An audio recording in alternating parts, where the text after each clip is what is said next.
You're already familiar with the basic usage of navigation stack, which lets us create views like this one here.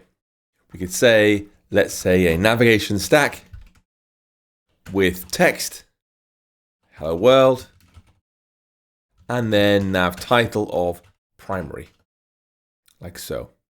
And that works great on iPhone, but on iPad, it's less than ideal.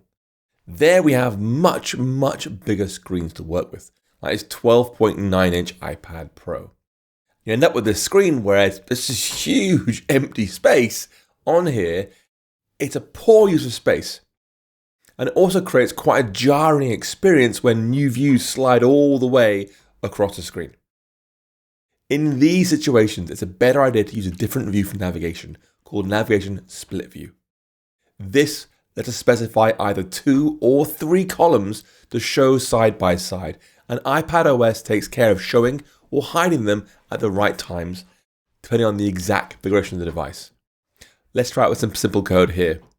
I'm going to say there is a navigation split view, hello dogs, with a text of primary on the left, like that, and then a detail area showing the text of content, like that. So, what you see now depends on which device you're using. I'm going to use iPad, let's use iPhone 15 Pro first, here. My dog a treat each, because they look hungry, like usual. Come on, quick shot, go.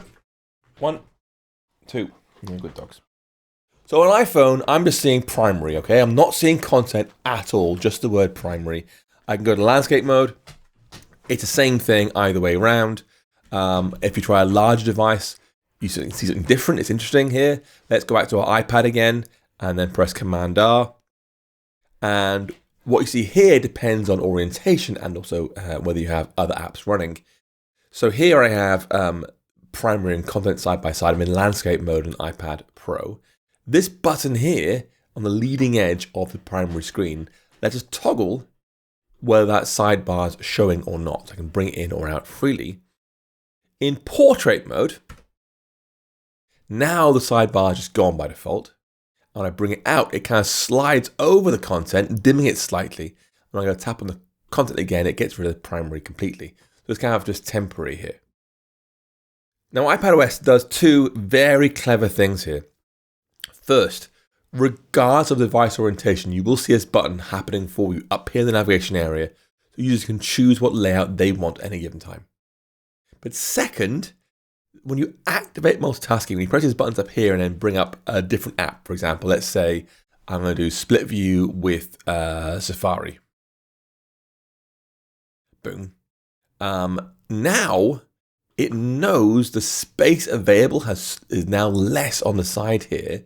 So even though I'm in landscape mode, it's moved across to having that slide over approach instead we saw in portrait. It sees the amount of free space has decreased because Safari is now there. This is neat. Now, SwiftUI automatically links the primary and secondary views for us, which means if you have a navigation link, there's no more treats, dogs. That's it. Come on, clear off. Clear off. If you have a navigation link in the primary view, it'll automatically load its content in the secondary view. For example, I could say down here, let's make this text primary into navigation link primary. And when that's tapped, we'll do text saying new view. Let's go ahead and run that back. And I'll go back to iPad Pro. Let's get rid of Safari so we see the full sort of large iPad experience. This is now a link I can tap on, so I can press primary. It did say content, and now, boom, it says new view. So as I'm changing views here on this leading side, our little primary area, it changes what you see in the right-hand area where our content is. Now, there are some ways you can customize the split views behavior. For example, you can tell iOS to prefer to keep the primary view around when space is partially limited.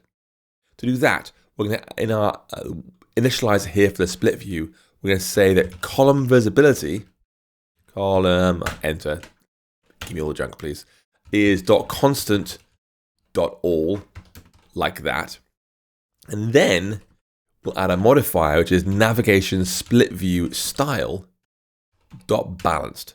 So we're saying I'm requesting that all columns should be visible here in a balanced style And the result is their iPads running even in portrait mode will now show the primary view like that. So it was previously all content. It was saying now if you can, show them all and get a good balance between the two, which is what's happening here. Now, this column visibility thing is actually provided as a binding. I'm saying the constant binding, just all, that's always all. But you could have an @state property storing some visibility value and change it dynamically over time. Second, you can tell the system to prefer the detail view by default, which is really helpful on iPhone where the primary view is selected as standard. So let's go back to iPhone again, over here. I press play. We have primary right now. I can say instead, let's use preferred compact column. This one here. I'm going to say I want to prefer using .constant.detail. Again, get rid of the extra junk, it filled in for me. Thanks, Xcode. I'm now saying it was primary by default on iPhone. Let's run it again. It should be detail by default, saying the word content. Boom. There we go. Again, this is a binding, so you can change it as a local state property over time if you want to. Finally, you can, if you want to, use the toolbar.hidden for navigation bar modifier we used previously. It'll hide the toolbar for your detail view, but be careful. If we do it here, if we said something like, let's do toolbar is .hidden for navigation bar. Let's go back to a simple split view like just that, and then use iPad Pro. So we're saying go real big, hide navigation bar. And here we are in landscape mode. There's our primary view. Over in portrait mode, we have no button to get access to that sidebar area. It's gone. Now you can swipe over, like pull in like I'm doing there, but users have to know about that. There's no obvious affordance on the screen to tap on, which is not great. One last tip, you can, if you want to, add a third view to a navigation split view, which lets you add a sidebar as well as content and detail. So you've got sort of a 3-level approach going on. You'll see this normally in apps like Notes has it, Mail has it, where you have like a Notes top level area, like all notes or iCloud only notes or on my device only notes. And then inside that group is another subgroup of, okay, here are the notes in your iCloud, here are the notes that are all notes, whatever. And then you choose a note, you see the actual note. It's like a 3-level thing. And they all trickle down to each other. So the top level one selects things in second level that selects things in the main content area like that.